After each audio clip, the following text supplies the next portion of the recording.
Hello everyone, I'm new this channel. Let me tell you something. I'm gonna show you the best push-up you can do in only 2 weeks. You bring chest. If you do this exercise, I promise you don't need gym. Let's get started. We all have two voices in our mind. Ati twese tugira amajwi abiri mu mitekerereze yacu. We have that one voice. Dufite ijwi rimwe. That voice that we love to hear. Rya jwi dukunda kumva. You to stay in bed. Nitubwira ngo tukume turyame. To take it easy. Ngo tubyoroshye. Telling you not to push yourself too hard. Rya jwi rikubwira ngo wikigora. To take the day off. Ati mfata akaruhuko uyu munsi. Just chill today. Ati uyu munsi chillinga ryoshye. But there's another voice in your head. Gusa hari indi jwi iri mu mutwe wawe. It's a voice that we all want to run away from. Ni rya jwi twese dushaka guhunga, dushaka kumva. And it's asking you a question. Niba ari kubaza ikibazo. It's asking you, ni kukubaza, could you become? Ese uzi umuntu wahinduka we?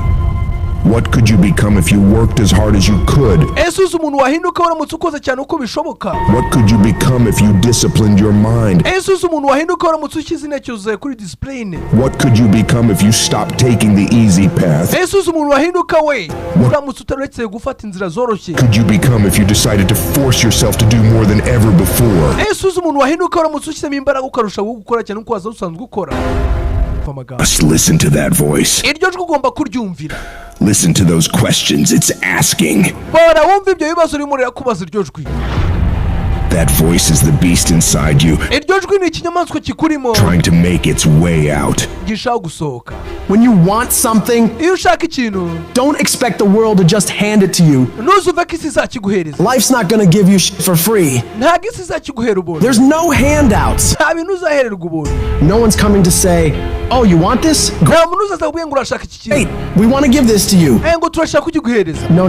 Ntabwo ari uko bimeze. Life isn't like that. Ntabwo ubuzima bukora gutyo. But guess what? Gusa nagira ngo utekereze. That's how most people see success. Niko abantu benshi babona ko gutsinda ariko bigenda. They think of it as if you just do a few things. Batekereza ko gutsinda gukora utuntu dukeya. And you instantly become a winner. Warangiza ukahita utsinda. They stick to a diet for 3 days. Usanga bamara nk'iminsi 3 barya neza. And wonder why they're not a fitness model. Bagatangira kwibaza impamvu batarajya kuri fit. Yet.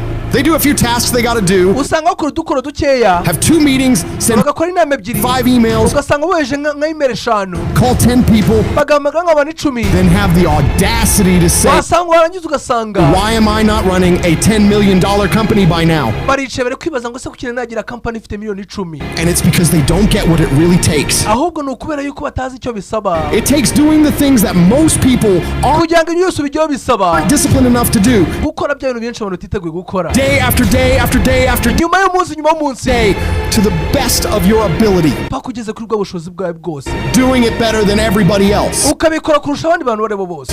Striving for perfection. Ati kora cyane. Every single time. Buri munsi.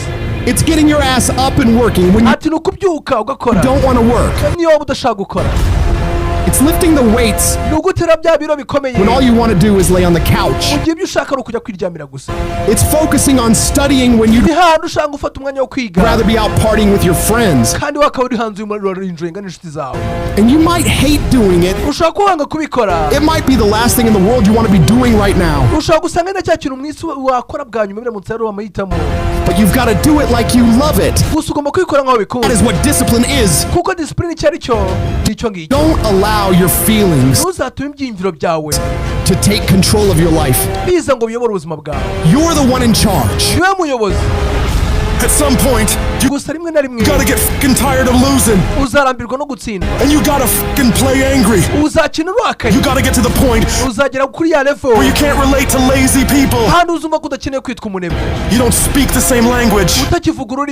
You gotta execute. You gotta get it done. Because the world treats you different when you get it done. You gotta start commanding your mind to do. yawe cyangwa imitekerereze yawe gukora ibintu bisaba kugira ngo umuntu atsinde no matter how it feels. uko byameze kose Rewards come after you work, not before. The only ati buri ibihembo biza nyuma y'akazi ntabwo biza mbere y'akazi place where success comes before work ahantu honyine ibihembo biza mbere yo gukora akazi is in the dictionary. ni muri dictionary kuma bizi ko R iza imbere ya S.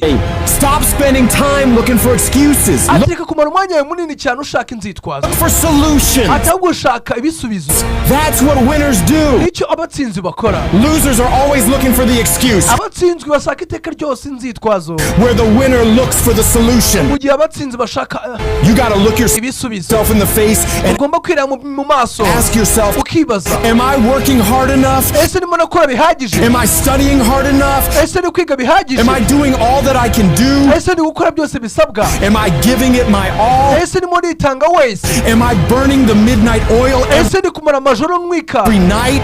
Am I imbaraga zanjye pushing myself to my limits? ese ndimo nigezaho kuko ngarukiye imbaraga zanjye zigarukiye And don't lie to yourself. ntuzibeshye Be honest. ujye wibwiza ukuri mu gihe uri kwibaza ibyo bibazo And if the answer is no, mu gihe uzasanga igisubizo ari oya you've got to step up your game and ugomba guhindukira umukino wawe condition yourself to do ukongera ukishyira better. muri kondisiyo yo gukora neza Because all of us can go a little harder. kuko muri twese iteka ryose dushobora kongeramo akandi gatebe Work a little longer. wongera ukora akandi gahe kiyongereyeho Try a little more. wongera ugerageze We decide to. It's your mind that holds you back. nituramuka duhisemo uzasanga intekerezo zirimo ziragusubiza inyuma You take control of your mind. sasa kontorora mayindi yawe You can take control of your world. n'isi yawe uzayikontorora Stop choosing the easy path. rekera guhitamo inzira yoroshye The path of comfort and convenience. ati ya nzira yoroshye All yumvikana it's going to lead you to is a iki nizakugeza iyo nzira life of quality, ni ubuzima bufite kwalite y'amabwa circumstances, mu bibazo and a lifestyle. ubeho bwa buzima bw'umwana Choose the hard path. hitamo inzira ikomeye The path of discipline. ya nzira ifite disipurine The path of hard work. inzira yo gukora cyane The path of consistency. inzira yo guhozaho The path of blood, ya nzira y'amaraso sweat, ya and nzira y'ibyuya tears. ya nzira y'amarira The path of giving the full measure. The ya nzira yo gutanga byose path bikenewe of going the extra mile. ya nzira yo kwiyongeza intambwe zindi That path will lead you to your dreams, iyo nzira nuyinyuramo izakugeza ku nzozi your zawe goals, ku ntego zawe everything you've ever wanted, kuri byose yifuje mu buzima bwawe and ultimately to victory. bizakugeza ku ntsinzi bwa nyuma na nyuma I'd love to tell you ndagira ngo mbabwire ngo it's going to be easy, bizoroha that you can just go out into the world, ko ushobora kujya hanze mu isi do a few things, make a few moves, then you'll ugakora utuntu dukeya be rich. wangiza ugahita ukira It doesn't ibyo nakifuje ko byakemeza work like that. gusa mu by'ukuri ntabwo ari uko bimeze muri ino si yo hanze aha. If you're gonna make it, nimba uzabikora you gotta get real doggish. ugomba guhinduka ikibwa cy'insazi You gotta get real gritty. ugomba kugira umurava When you have something in mind that you want, nimba ufite ikintu mu mitekerezo yawe ushaka if you're gonna see it become a reality, nimba icyo kintu ushaka kukira gihinduka impamo you gotta get absolutely fucking dedicated to that thing. ugomba kugira umurava w'icyo kintu It's gotta become your new fucking lifestyle. ugomba kubihindura n'imibereho y'ubuzima bwawe bwa buri munsi You got to commit your very being to that thing. ugomba gushyira intekerezo zawe za mbere kuri icyo kintu You got to eat it, you got ugomba to kukirya breathe it, ugomba kugihumeka you got to sleep it. ugomba kukiryama You've got to want that thing so bad icyo kintu ugomba kuba ugishaka cyane that all the people around you think ku buryo abantu bose bakuri iruhande batekereza ngo you're insane. uri umusazi imana You got to want it more ugomba kugishaka cyane than you want to party. birenze uko ushobora kujya mu birori You got to want it more ugomba icyo kintu kuba ugishaka cyane than you want to rest. birenze uko ushaka kuruhuka You got to want it more ugomba kugishaka cyane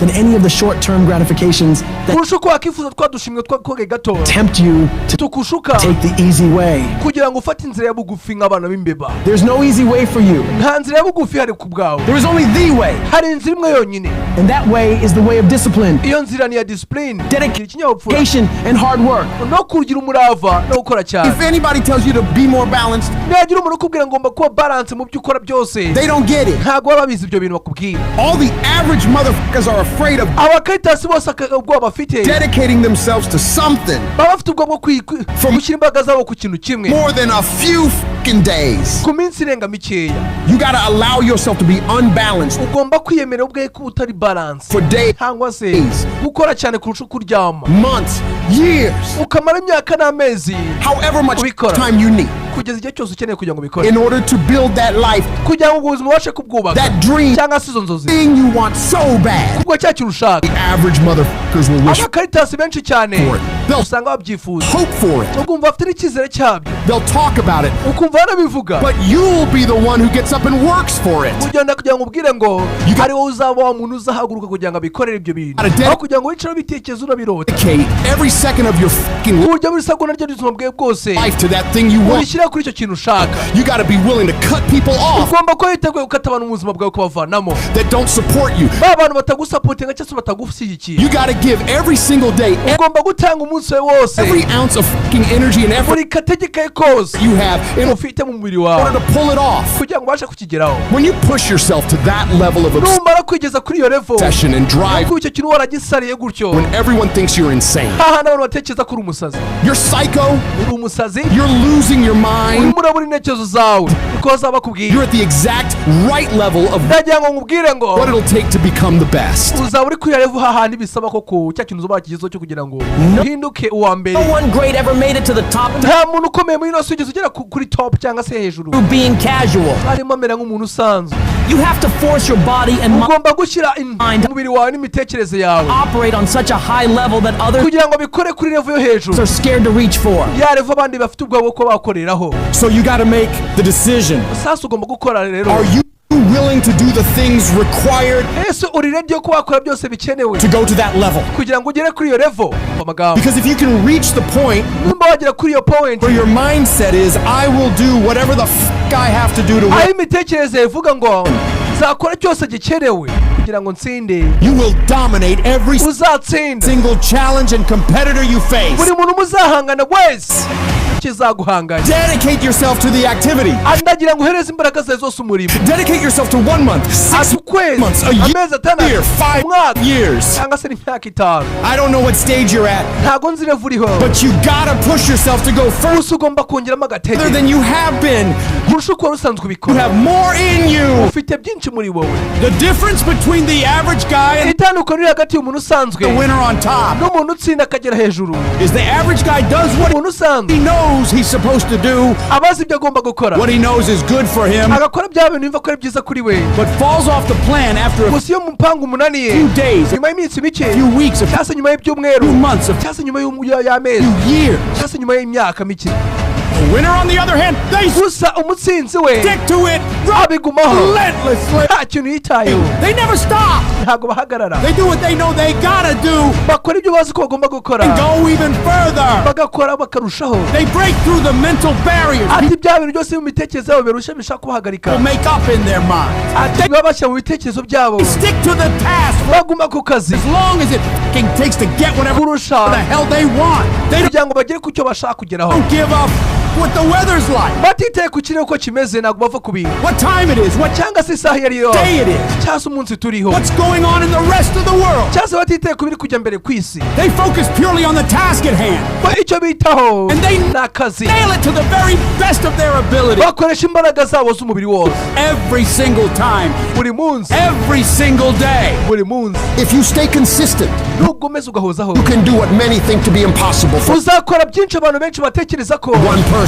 umuntu umwe atabishobora. A person can move mountains buriya umuntu ashobora gusunika umusozi given enough time, ahawe igihe gihagije, enough energy, enough ahawe n'imbaraga zihagije, persistence, enough ndetse no guhozaho cyane, discipline, akajyana disipurine, enough consistency. agahozaho. All it takes is you getting up icyo bisaba ni uguhaguruka and doing those things you know you got to do without any ugakora bya bintu uzi ugomba gukora, interruption, without nta muntu ukuderanjije, any deviation, nta guhindura inzira ngo uyobe, without anything getting in the way. nta kintu kikwitambitse. You don't leave room for your feelings to get ati nagomba guhereza icyumba ibitekerezo a byawe say in whether you execute or not. kugira ngo biguhitiremo nimba ugomba gukora ikintu cyangwa se utagomba kugikora. hoya, You do what needs to be done ugomba gukora igikeneye gukorwa without any internal debates. nta kubanza kuganiraho n'umutimanama wawe imbere mu mutima.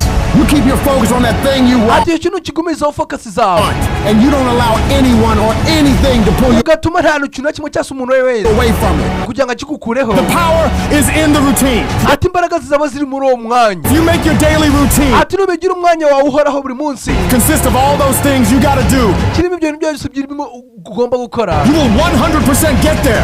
ijana ku ijana uzagerayo. It's only a matter of time. ni ikibazo cy'igihe gusa. Andrew Inki, kanda subscribe.